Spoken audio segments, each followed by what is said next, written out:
Hello and welcome to Bangladesh Today. The terrible clothing factory collapse, which killed more than 1,100 people in Savar near Dhaka on April 24th, shocked the world.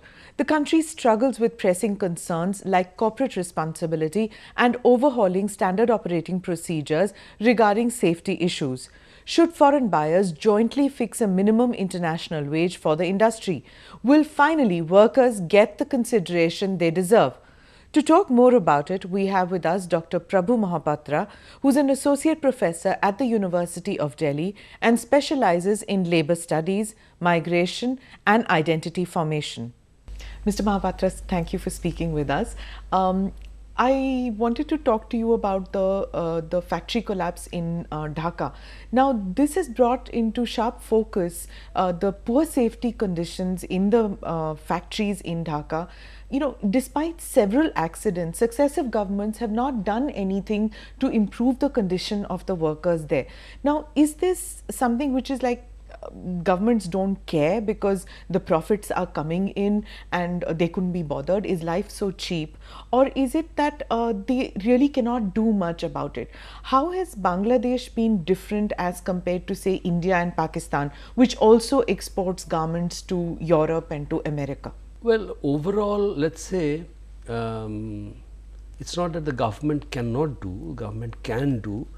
One of the interesting features about which is shared by India, Bangladesh and Pakistan is actually a shared legal regulatory structure. Actually, the origin of regulating labor is a colonial during the British period, and we are all in one, and the legacy of that remains.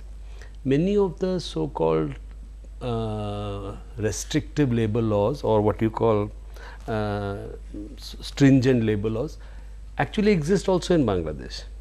If you look at the Bangladesh 2006, in fact, it is a little more advanced than India, because in India, labor law is, there are 47 different laws, central laws, and another 300 some local laws, because labor is a concurrent part of earth. But in Bangladesh from 2006 onward, they have a common labor code, something they have put together all the labor laws together. That's supposedly better. But both Bangladesh, Bangladesh, Pakistan and India, even with a strong, relatively strong protective labor law, what we have is a well-known fact of lax implementation. Compliance is the problem. Compliance is not a problem. It's a structurally inbuilt into this so-called strict labor law. And I am a historian of labor law, so I know how these labor laws came into being, how were they created, what their main function was.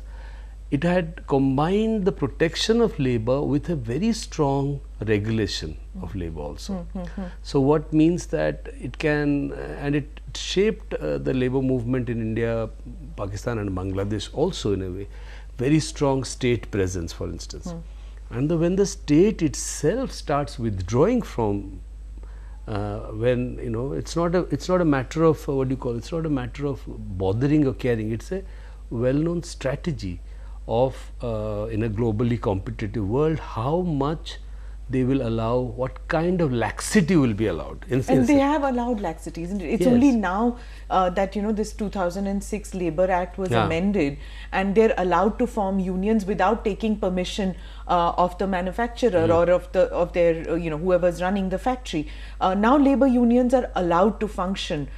Is that a positive that you see that See, actually labor unions even earlier there was no such thing. There was no provision of a permission.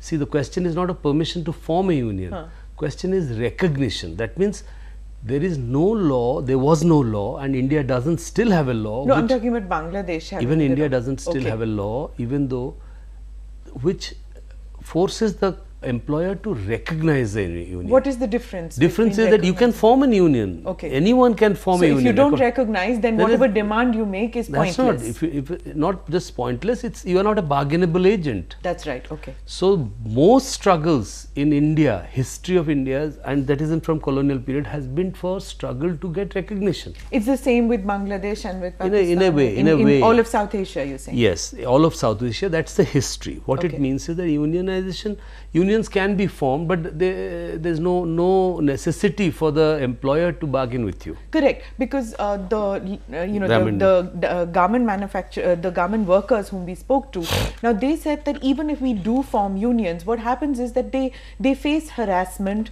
they're fired from their jobs, there's no protection for their jobs, they without any kind of compensation they're fired, and there is no recourse. They cannot go to anybody to say that, hey, we formed a union and we've been fired, so what happens now? And there are no jobs, you see, where do they go from here? Yeah. So what is the solution to this right now? Who will support them? Is it the state?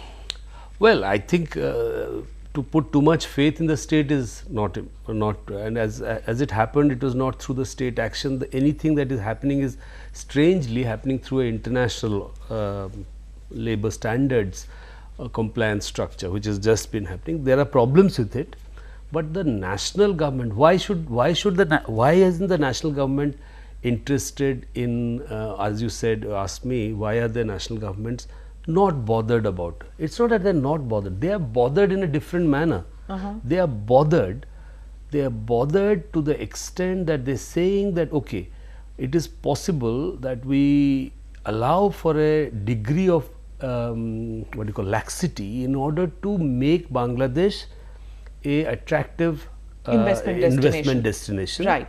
So in a sense, by saying, okay, we have all these laws, but we'll allow this laxity in order for us to be competitive. Because the argument being that, see, Bangladesh can be lifted out of poverty only with this type of mass industrialization. Correct. Millions of dollars are coming in, which it had never done before. Yeah, it's now 8% of the GDP of Bangladesh is coming from garment export. It's a huge number. Yeah. Nothing comes closer to in a single product, single industry that way.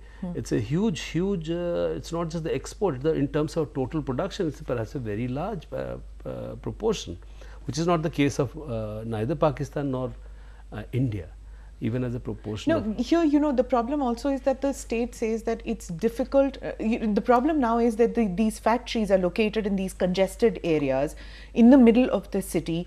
Bangladesh has not invested in making these industrial zones, like we have in Delhi, say the Okla industrial zone. So you have the garment manufacturers sitting out there, the factories are there, electricity is given, there is water facility. Now all this is there. Yes, there are cases where rules are flouted here too, but what happens is that they have not created these industrial zones, and the factories are situated right in the middle of the city in congested areas, and then the fires and the accidents take place.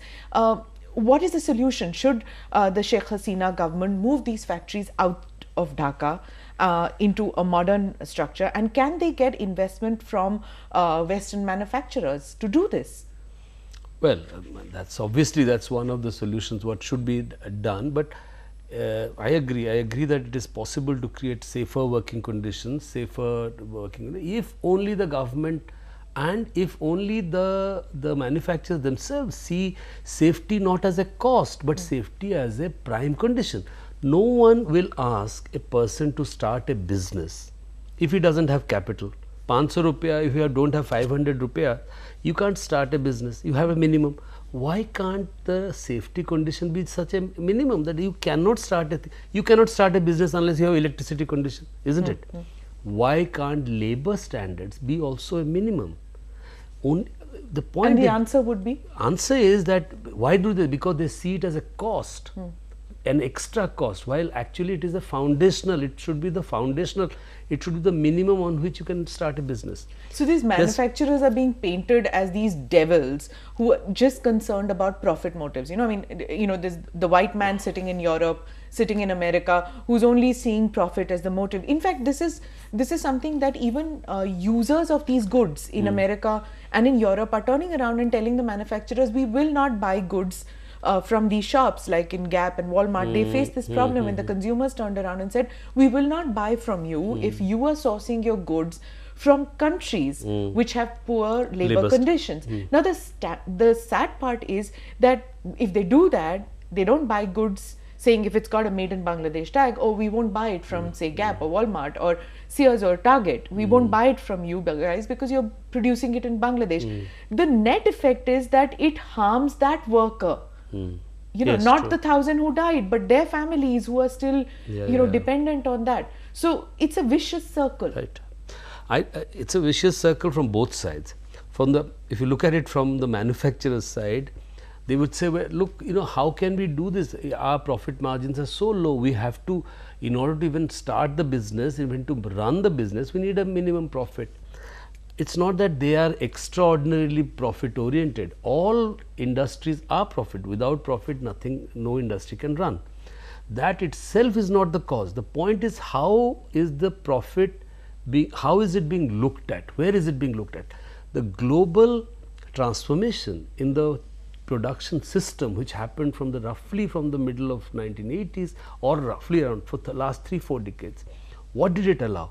It allowed for for people to move from different conditions, to source from different areas and find the cheapest mode. Correct. That created the consumer revolution and so on and so forth. The sweatshops and No, well, I'm not even talking about sweatshops. Let's say the idea that you can always go to a cheaper place, and those cheaper. How is it cheaper?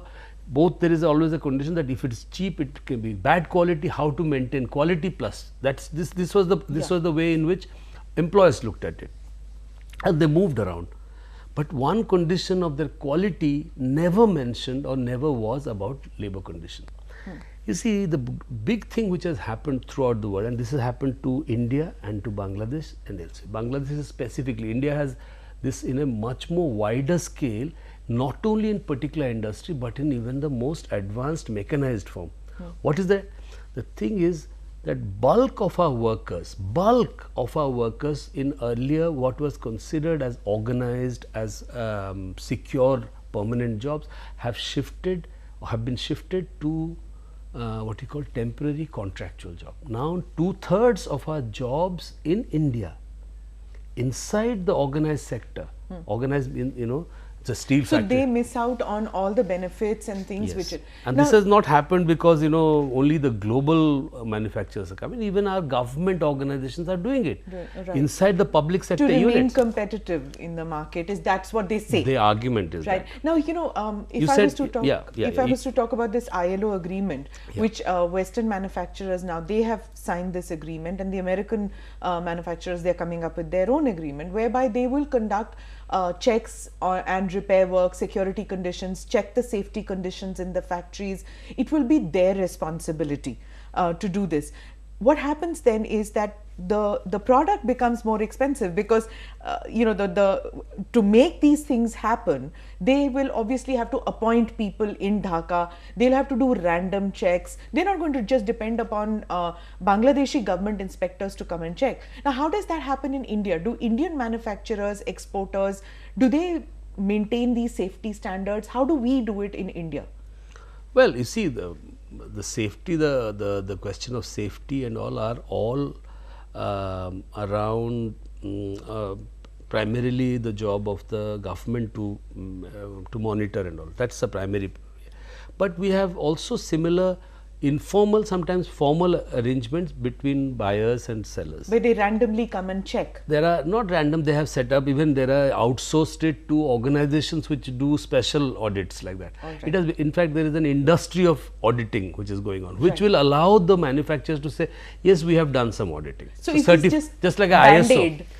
No, that's what is the fear, right? Well, fear or not, well, this is how they are doing it. Let's say that's possible. But unlike this, where there's specific justiciable thing, that's not justiciable. If they don't do it in India, if a social audit or whatever, the safety audit has not been done or has been done and it's wrong, no one can say anything about it. You can't just go out. Here, in this case, in Bangladesh, this recent agreement, it is a justiciable thing. Okay. That is, you can say that this safety monitoring has not been done, and there are certain. But you see that so this can go into International Labour Court. Yes, Right. there is no International Labour Court. There is international courts, Court, so which it can have that. But we are not yet seen anything on labor issues being put into courts, but it is got this justiciable aspect because it's also ILO monitored. ILO generally doesn't go into industrial what do you call disputes.